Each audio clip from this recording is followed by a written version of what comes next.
So friends, जों स्नेहा दांदो दा मा होनो दिंखिया खानो थांसै ना? अ दिंखिया खानो थांसै जों हख्लाखौ नै मोनदो जोंहानि लामा खाथियावनो खादो जों फुजा खला खाथियाव खागासिनो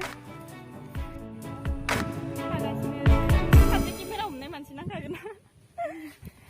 खानायल' जों स्नेहा दांदो खागासिनो दिंखिया बेसे मोनखो नै दोंब्रैसोल' मोनदो दिंखिया दा कर'ना बोथोरनि थाखायबो मोजां ना गिदिंनायाव भिटामिन होयो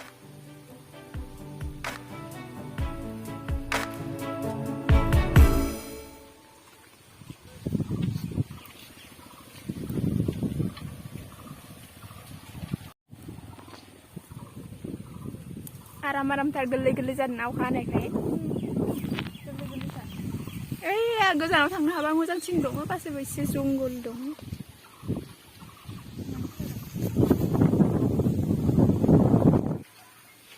जाबाय नामा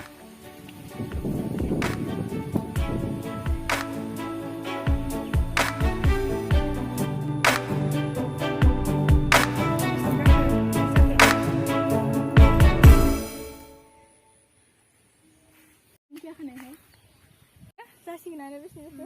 एसे जाबायानो ओइ बेसां मोनखो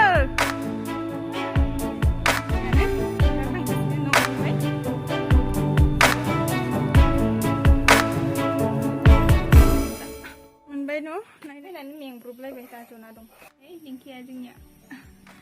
स्नेहा सायगासिनो दा सुनानै एवसिगोन आरो ना दावदै होनानै नै न'निनो दिंखियाखौ सुना लाबाय दानिया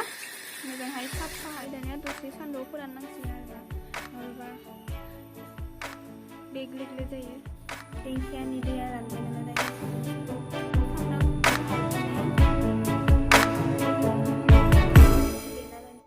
जिरा बाखारबो बाहायबाय देनानै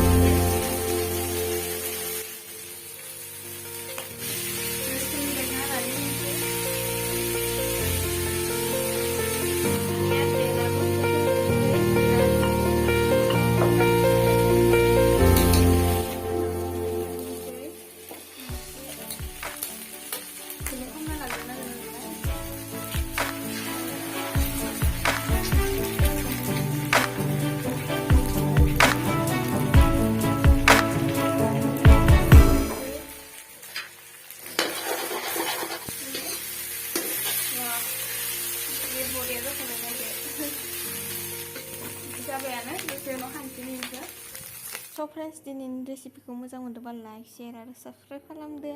आरो नोंथांमोना दिंखिया भाजा मोजां मोनो ना मोना अननानै कमेन्टआव खोन्थाहरदो